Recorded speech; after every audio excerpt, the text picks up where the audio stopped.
Pagbukas ng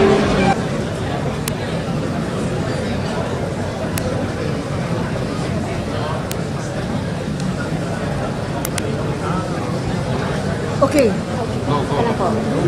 Going po. Excellencies, ladies and gentlemen, the President of the United States of America and the President of the Republic of the Philippines.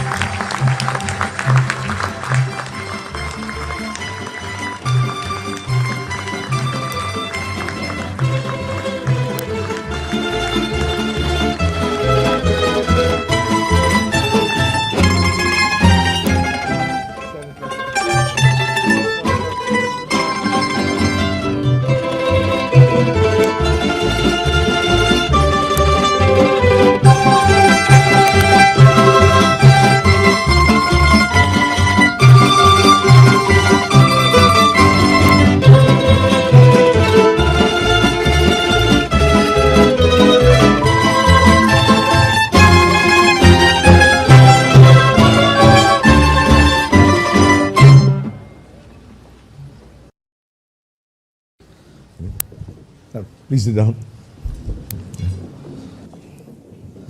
His Excellency, the Honorable Barack Obama, Vice President Jojo Marbinay, former President Fidel Valdez Ramos, President Joseph Ejercito Estrada, Senate President Franklin Drilon, members of the Senate present, Speaker Feliciano Belmonte Jr., and the members of the House present, Chief Justice Maria Lourdes Sereno, and the Justices of the Supreme Court, Secretary Albert Del Rosario, Secretary Paquito Ochoan, members of the Cabinet, Ambassador Joey Cusha, Ambassador Philip Goldberg, Ambassador Susan Rice, Ambassador Michael Froman, Mr. Rob Neighbors, Excellencies of the Diplomatic Corps, distinguished members of the U.S. delegation, honored guests, ladies and gentlemen, good evening. Mr. President, on behalf of the Filipino people, I welcome you and your delegation to the Philippines. Though your stay here in our country may be short, I hope that it will allow you to see and experience for yourself how indeed it is more fun in the Philippines, and that undoubtedly the Philippines works.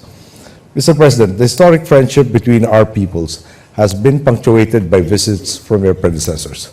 Your visit, the 8th by a U.S. President, has been a long time coming, and it marks yet another important chapter in our relations. Your presence here today reaffirms the strong bond between our nations.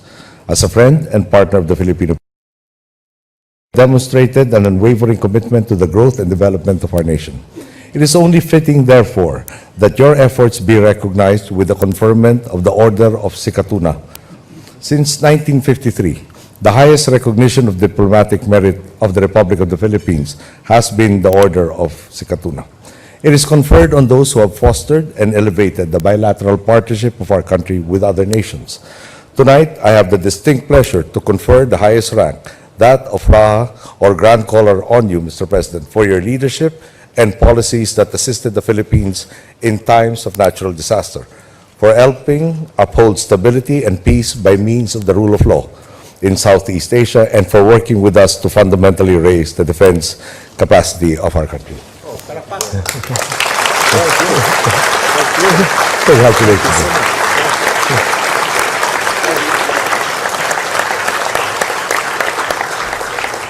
The first of your predecessors to receive this distinction was the Honorable Dwight D. Eisenhower in 1960. Then as now, may this conferment symbolize our nation's esteem for the American people, and may it serve as a reminder of the mutual desire to always be partners based on the highest principles of liberty, democracy, and progress. Mr. President, our discussions today highlighted the ongoing dialogue and cooperation between our two countries as we adapt circumstances and the paramount challenges of the 21st century. The world has come to realize that stability is a necessary foundation of progress and prosperity for all our peoples. Alliances are deepened not only through a shared history, but also through mutual confidence and respect, which is constantly refreshed to give new relevance and purpose to our positive, long-standing relations. We are bound by the quest to turn our shared principles of democracy, human rights, and freedom into an inclusive reality, not just for our respective peoples, but for all nations. Mr. President, I've always taken to heart that in an increasingly complex world, it is incumbent upon all of us to be part of the solution and not of the problem. From the very first meeting we had in New York in 2010 to this night, you and I and the members of our respective administrations have worked together as partners and friends, finding ways to promote common understanding and to develop meaningful solutions to a great number of our era's dilemmas. Whether in strengthening our trade relations, security alliances, and people-to-people engagements, or encouraging more nations to commit to the open government partnership, an area where the Philippines continues to innovate, we continue to challenge ourselves to answer the pressing questions of these times. By what means can peace be sustained? Through what instruments can climate change and calamity be addressed? And to whose benefit will our mutual and collective undertakings redound? The answer, of course, lies in the maintenance and deepening of the alliance we share, whether in building a Southeast Asia that champions the rule of law, or in advancing the belief that the most certain way to prosperity is to actively seek a harmonious relationship with all nations. Mr. President, through this brief visit of yours, I am confident that you have witnessed firsthand how such values, our shared beliefs and principles, can transform a society as it has ours. On this note, Mr. President, ladies and gentlemen, please rise as I propose a toast.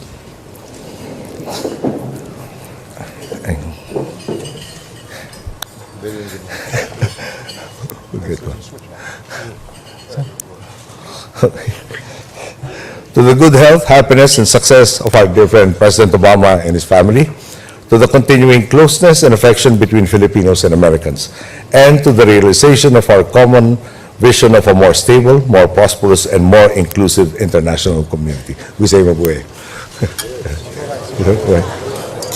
Mabuhay. Cheers.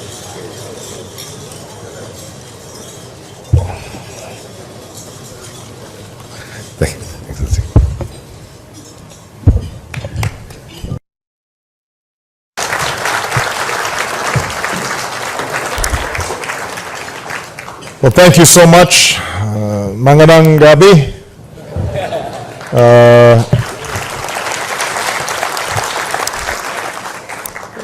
President Aquino, distinguished guests, on behalf of my delegation and myself, I want to thank you for the magnificent welcome today, and thank you for your gracious hospitality this evening. Mr. President, I am deeply honored to receive the Order of the Sekutuna. I accept it in the spirit in which it has been bestowed, with a commitment to continuing to deepen the bonds between our two great nations. To all the gentlemen here this evening, you look very good, but I think you'll agree that the women outshine you in the vibrant colors of the Philippines. I've only been here one day, but the kindness that you've shown me and the extraordinary hospitality that's been extended to us leaves us with very warm feelings and reflects, I think, the legendary spirit of the Filipino people. I'm told that you have a word to describe this, the inner feeling, that core of a person's being. We see the spirit in a family that's given itself to this country. There's no greater nobility than offering one's life to the nation, and Mr. President, your father offered his life so that this nation might be free.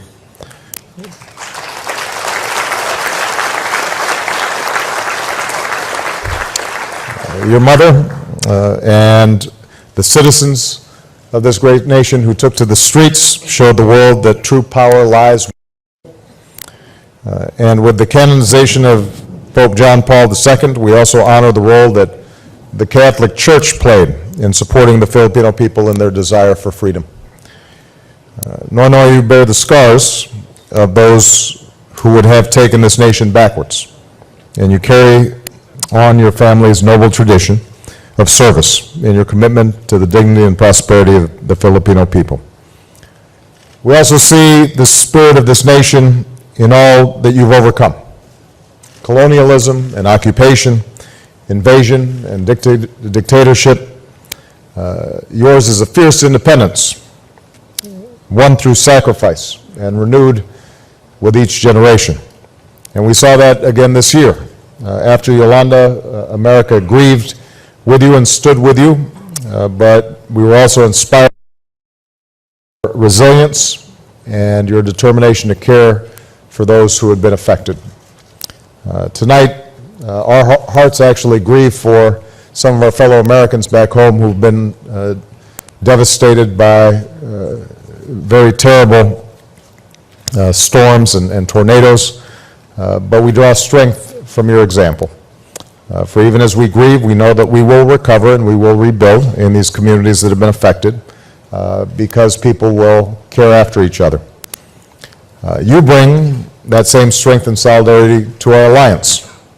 So let me say tonight on behalf of the American people, we are honored and proud to call you an ally and a friend. Through our treaty alliance, the United States has an ironclad commitment to defend you, your security, and your independence. And finally, we feel our spirit, our kalooban, in the friendship between our peoples that expresses itself in so many ways. There's our mutual obsession with basketball. There's our mutual admiration for Manny Pacquiao, even if sometimes he's fighting against Americans and it doesn't turn out the way we'd like. There's our shared pride in the millions of Filipino Americans who contribute today.